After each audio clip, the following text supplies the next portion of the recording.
So, hi everybody. Looks like we're live again. Welcome to Red Hat Coffee Breaks, bite-sized 10-minute chunks of live discussion with some of Red Hat's leading digital technocrats, where we explore riveting and scintillating topics such as unicorn DevOps, agile integration, cloud native, event-driven, and edge technology deployment. Oh, please let us know in the chat box how many episodes you've attended so far and give us a like or two. I think Tommy said earlier that from the last few episodes he's had the biggest number of likes he's ever had in his life on Facebook, so that's a good thing. Thanks for all that. There'll be a poll for you to have your say and a quiz with a great prize for one of you. On top of that, we'll have a live Q&A, which is actually my favourite part, so go for broke. We'll try our best to keep up there, and there's also a chance to win a coffee voucher on us by completing the feedback form for today's session. So later on, you'll actually see a QR code appearing below me at the end of the session. So in today's episode, we went for a role reversal. So it's payback time for Tommy. And I'll be moderating to put the to answer the burning questions about event-driven architecture. So for those of you that didn't attend the prior episodes, here's Tommy Chin, right there, Application Development Solutions Director from Red Hat, who's guaranteed to blow your minds with deep and broad thought leadership on event-driven architecture. So welcome, Tommy. Maybe you could tell us a bit about yourself. Thanks, David. Maybe just a little bit. So in my current role, as you rightly mentioned, I handle the application development portfolio for our Red Hat customers. But what I do is basically I help customers with their digital transformation initiatives, as well as the next generation architecture. And I'm really excited to be sharing my experience today. Awesome. Thanks for the introduction. So, Tommy, let's start at the very beginning, and perhaps you could share with the audience what you think an event-driven architecture is all about. You know, what makes it rock? How's it kind of different from some of the other common or garden IT architectures out there? Right. Thanks, David. A great question to start, right? So event-driven systems are actually a new application architecture where system or IT applications are built around or to react to a specific event. So as you know, in the real world digital interactions that you have with any mobile apps or systems, right? Customers are actually shopping online or transferring funds in a bank, which are built based on a business transaction or a request-based model. And this business transaction is actually a type of events. Wow. Yeah, I've kind of seen some event-driven stuff before in some of the legacy type architectures, but actually this is pretty interesting. So please tell us a bit more about it. Yeah, thanks, David. So I think the current systems that are we find in traditional companies now are actually SOA or API based, which are very adept at handling transactions and requests, which are, as mentioned, one single type of event. However, transactions are not the only event that occurs in the real world. There are other events that happen without transactions. For example, if you're shopping on an e-commerce portal and you're taking too long to actually decide, or maybe you can use GPS or location-driven events when you walk into a mall or you walk into a shop, right? An event is also very versatile because it does not travel and propagate like a transaction-based process where it moves from system A to system B, and it can be consumed or produced by multiple systems at the same time in parallel. Back to you, David. Yeah, it sounds like you're going to really push those Facebook likes through the roof today, Tommy. So to me, there's quite a number of different ways to kind of handle this, or it sounds that way. So what are your thoughts on that? Right. So I think, in essence, right, companies need to have a system that actually can cater for harnessing and reacting to these business events, right? Businesses that are able to harness these events create systems that are more reactive, right? That they embed into their mobile application or into their digital channel. So, for example, if you're shopping on a certain portal, and it takes you too long to actually make a decision, right? A chatbot pops up and said, look, is everything okay? Do you need more time? So it creates more of a human touch, right? An event-driven architecture, by definition, is simply a system that's able to do this, to harness, process, and capitalize on these real-world business events. I hope that provides a better insight to the definition of an event-driven architecture. Yeah, that definitely sheds some light on the subject for me, so thanks. So we've covered the kind of basics of event-driven architecture. I think it would be great to really hear right now what the audience thinks. So let's open a poll to hear from our audience too. So the poll question that we're looking at is, what are you currently using as an integration platform for your applications? So for example, it might be like native API driven approach. It might be backend ESBs. It might be a combination of ESBs and message queuing, or potentially ESB message queuing and message streaming. So while everyone's mulling over the poll question, let's turn up the heat on our expert, Tommy. So Tommy, yet another architecture. It's a bit vexing for me, and you've put some heat on me for the last couple of weeks, so now it's payback time, brother. Are you ready for this? Please be kind to me, sir. No way, man. So, Tommy, you mentioned that event-driven architecture can be the basis for future integration platforms. I guess some of us have our doubts. So why do you think we need yet another architecture? And are the current IT integration architectures able to support the business needs you highlighted earlier? Right. Thanks, David. I think that's a great follow-up question, right? Why do we need a separate architecture to cater for this? So when we look at the birth of integration platforms, it was actually originally designed so different systems and applications can share data, right? That was the original intention.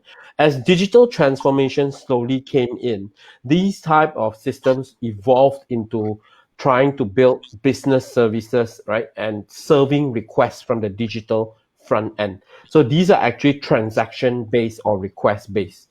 However, to detect events that are happening and trigger multiple systems to react with it requires very complex modification to the traditional transaction based systems, right?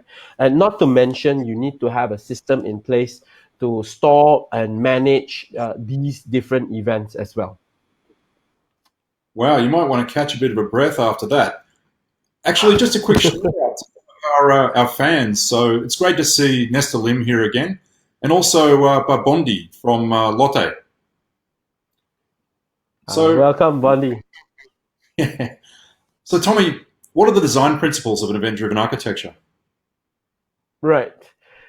So basically, from my perspective, a new event-driven architecture can be designed in a way where it doesn't replace traditional service-based architecture, but it actually works in tandem to provide a richer and more fulfilling digital experience to the customer. In fact, in my opinion, any modern integration platform should be able to cater for all four, from the traditional integration patterns and also the web services, right up to the latest APIs, integrating data, and finally, what we're talking about today, the system should also be able to cater for business event streaming, right? So, brother, I'm supposed to be an expert here as well, but I'm feeling a bit humbled. Thanks so much for all of that. And I'm actually learning quite a lot.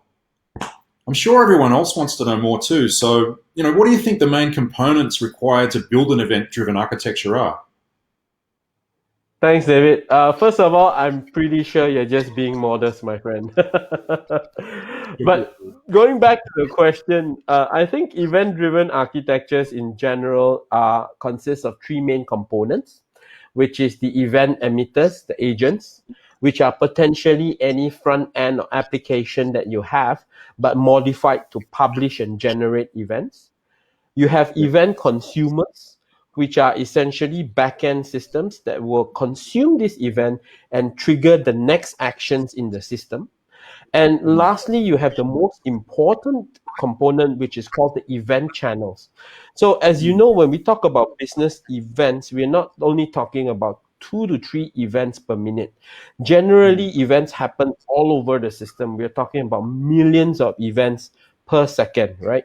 And this needs a very, very complex system to manage these events, store these events, and basically, the real-time digital system also needs reactive and near real-time response from the backend system, right? So this means that the event channels, they actually have to be high performance, They cannot introduce any delays, right?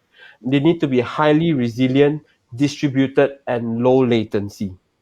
So essentially, many companies are exploring different technologies, but one of the most popular, which I've heard, are technologies such as Kafka, which are mature and established for building these event streaming platforms. Back to you, David. Yeah, sure. So I guess what you're telling us, it's kind of analogous to building like a traditional MOM on steroids. And when I say MOM, I mean message-oriented middleware, not your mother. What a horrible thought. So, so before we continue to the final riveting question, everyone, please don't forget to participate in the poll. It's closing soon, and we really like to hear from you. And don't forget to like us either. That also helps Tommy, helps his ego at least. So now the final question, and my last opportunity to leverage Tommy's obviously vast experience in this space. So I'm sure everyone's interested to know how Red Hat, with its complete portfolio of technology, can actually help customers to transform or augment their business with an event-driven architecture. Right. Thanks, David. It's actually a very good question to wrap up today's session. As explained earlier, Kafka by itself is a very high-performing system, but it's quite complex to manage with many components.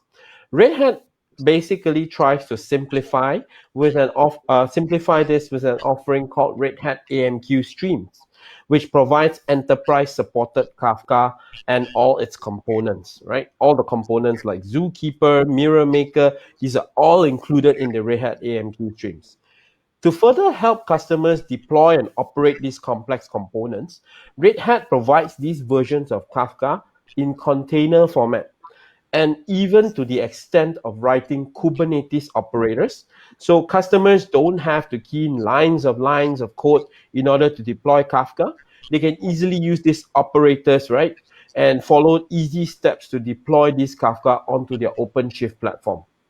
Furthermore, the AMQ stream component is also pre-integrated with the Red Hat Fuse. So as I spoke about earlier on, right, we need to have a complete integration platform, and event-driven is a part of it.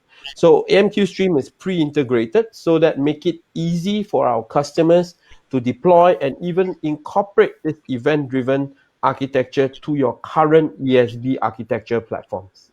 Back to you, David. Wow, what a mouthful! That's really cool, and it actually excites me to hear that we're moving in that direction. So, actually, right now we're gonna have a quick quiz before we look at the poll results. So there's a very nice book as a prize. It's a pre-order on Amazon called Event Driven or Building Event Driven Microservices. So I hope you've all got good short-term memory for what I was doing a couple of minutes ago, actually like this. So please lock your answers into the comment box, and our panel will decide on the lucky winner after the episode. Or, I don't know, we might just steal the book. What do you think, Tommy? Actually, I am thinking of doing that. If there are no winners, right, I really would like the book for myself. So please You could stop probably us write from the book. stealing the book. Nah, So, it's always good to, yeah. yeah, the question is, what are the three constituents needed to form the basis of an event-driven architecture? So, okay, it's now time to look at the poll results. And actually, we'll go with the Q&A directly after that. So, what do you think about the poll results, Tommy? It looks like we've got kind of 62% of people moving towards like a native API type approach, 15% with backend ESB, and kind of lower proportions that are leveraging messaging and streaming. Yep. Sure. I think it doesn't surprise me as well because a lot of people out there are trying to cater for digital business. And as I mentioned to you earlier, I mentioned to everyone earlier, digital business is all about serving the customer, like providing a service like transferring funds, getting data, today's interest rates, make an order, and things like that. So that's why a lot of people are focused on the APIs. But as I spoke about earlier, the idea is in order to create a system where the event-driven can actually enhance your API interactions, right? Certain things like from when you're shopping or maybe a location-based service where you walk into a shop or doing something different, right? So I think these are the things that you can consider to put in this event-driven parameters into your API calls as well to create better systems. Yeah, sure. So, I mean, the poll results are amazing as usual, and it's really awesome to see the level of participation we're getting. And, actually, really, you're all participants, not an audience. So, thanks for that. And, big shout out to you. Don't forget to like this session. So, let's quickly move on to the Q&A segment before we wind up. I'm pretty sure that our participants also have some burning questions. So, let's take a look at one or two questions from the live chat. Get ready, Tommy. This is kind of the hard part usually. So we've got that's come in from Barendi Rinaldi. Looks like Barendi's from Indonesia. Selamat datang, Barendi. So how does event-driven architecture work is the question. Right. So, Randy, thank you so much. So, as mentioned before, right, basically, an event-driven architecture is about creating or modifying the applications you have so that they are able to react to events. So, for example, if you have an application to order coffee, right? So right now, it is basically more of a transaction base where you call the API and the API gives you a response, right? So in essence, if you want to enrich it, right, there can be some events you can incorporate and build into your API calls. So modifying and having a Kafka-based streaming platform to collect information. So for example, he has ordered this coffee from here, and then another event comes in from the mobile app saying that his location is currently in Malaysia, right? So actually, all these could essentially be events that help enrich your digital transaction. So transforming a traditional API based where I request something and you give me back the answer to something more enriching by adding events onto the application itself, right? I hope that kind of answers your question. Yeah, sorry. It's a pretty good answer. I'm sure you're going to write an answer to this into the chat later to try and help make that really clear. Yep. So let's take a question from Nesta Lim. So Nesta's question is, when architecting a system, what's your recommended approach to be able to handle and monitor the errors coming from events across many systems? Right. Okay. So that's a very good question, which we talked about having an events channel module, right? In which case, with Red Hat, actually, we're using AMQ streams, which is Kafka based. So first of all, Kafka itself is able to store these messages in different topics and queues in a distributed manner. So for example, I take into my experience, for example, anti-money laundering. Right. So when you actually do anti-money laundering, you probably get different interactions. For example, 10 guys are trying to transfer $1 to one guy's account. Right. So every time the $1 is being transferred, in addition to servicing the API, an event is generated to our Kafka and stored in a specific queue. Of course, there needs to be an application to read from the queue and have an intelligence to determine whether this constitutes as a fraud or it's a legal transaction, right? So there can be many other types of business use cases, right? But in general, you do need to set up the event streaming platform to collect these events, put them into topics so that you can write applications that will react to these events in addition to your standard API calls, right? I hope that kind of sort of answers the question from Nesta. Yeah, I think it does very well, actually. We're probably burning a bit of daylight on that. So I think in the interest of time, we've got time to really answer just one more question. So we've got a question from Yilin Liang. And what she's saying is, I have an event hub which does complex event processing, or CEP as we know it. But I think my organization is using it more for marketing purposes, like real-time marketing campaigns. So can marketing be the main use case for event-driven architecture? Or are there other use cases that are more appropriate in your opinion? Thanks, David. And thanks, Yiling, for the question.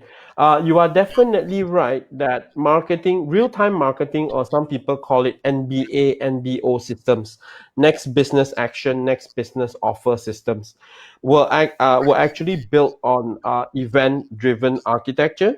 So a customer may have purchased a sneakers or a cross trainer at a shop. It reaches the credit card, goes to the bank, and the bank processes this transaction and gives you another offer to say, look, you have bought sneakers, how about a gym membership, right?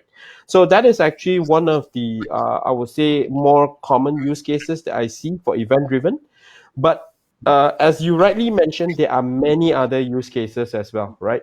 All the way from traditional business use cases, like in banking, we have anti-money laundering and fraud, right? Right up to even right now, IT themselves are using event-driven systems to do serverless computing, right? When a event actually comes in that I need to run a function, so things like serverless and function as a service also relies on this event-driven architecture. But to summarize, basically, that marketing use case is a common use case, but it's not the only use case. There are other use cases like, in the banking or even in other transactions like e-commerce and so forth that you can use event-driven to enrich your digital engagement. Yeah, so it sounds like creativity is the answer to that, and the use cases really are boundless depending on your own business requirements. So, unfortunately, I think that's all the time we have for this week. So, everyone, look, before you leave, please do share your feedback using the QR code below or the link via the comment box, and stand a chance to win a coffee voucher on us. So be sure to join us next week on Wednesday at 2 o'clock for another gripping episode, Quarkus, the Java Ant-Man, where Tommy can share again some of his thought leadership. Unfortunately, next week I won't be moderating. I'll be handing over the banner to Wai Leong. So look at Quarkus, the Java Ant-Man, and how it could potentially change your IT architecture landscape. Thanks, everyone. Bye for now. Thank you so much, and goodbye.